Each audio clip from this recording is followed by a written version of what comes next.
video, we'll be going through the dentist gateway to see what the doctors are able to do on the gateway. At this point, the doctors will have already received their invitation to create an account on the gateway. I have already created mine, so I'm just going to add in my credentials here to log in and click sign in.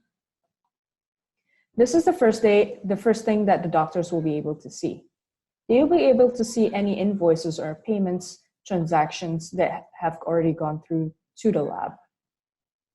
Additionally, they'll be able to download any invoices or statements under the Invoices and Statements tab, and by clicking the drop-down menu or on Statements or Invoices. And to download, all they have to do is click on the customer statement or a lab invoice. Additionally, they will be able to see the price list of products provided by the lab. Moreover, they can also create or enter new cases on their own as well. This is beneficial in terms of pre-booking the case for the lab, so when the case actually arrives to the lab, any details or instructions by the doctor have already been filled in by the doctor themselves.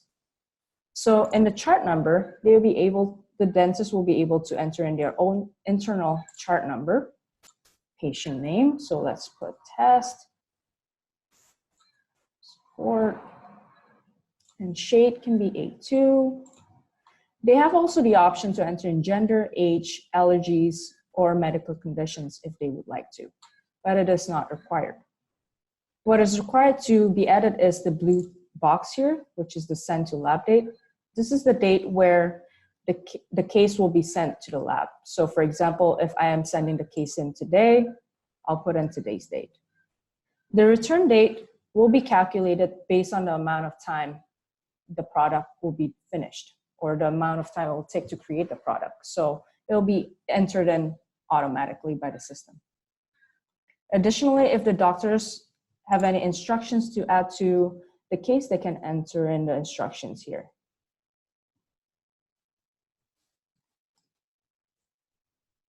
And if they have any pickup notes or delivery notes, they can enter it in these boxes below.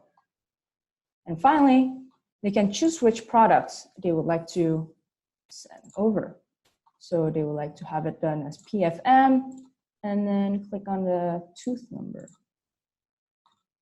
Finally, they have to read and agree to the terms and conditions, and then they can submit the case.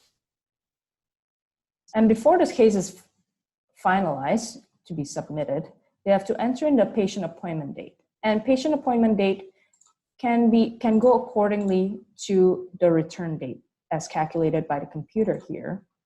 And let's just say 30th of April at 10 p.m., 10 a.m. So, perfect. And all you have to do is apply changes to save it. Doctors have also the option to attach any pictures, STL files, pictures of shade, if they'd like to, in this attachment section below. So if, for example, I would like to add a picture, all I have to do is select the picture and drag it into the box below. And now the picture is attached. And finally, as doctors, you can also track cases and in what stages the cases are within the lab. So if a case has recently been submitted to the lab, it should appear here. For example, the case that we just submitted earlier, test support. And if it's being worked on within the lab, it will appear here, as well as if it's in the final stages of being sent back to the doctor, it will be under quality assurance. You also have the option to message the lab if you'd like to, or see the contact details of your own lab, of your own office, dental office.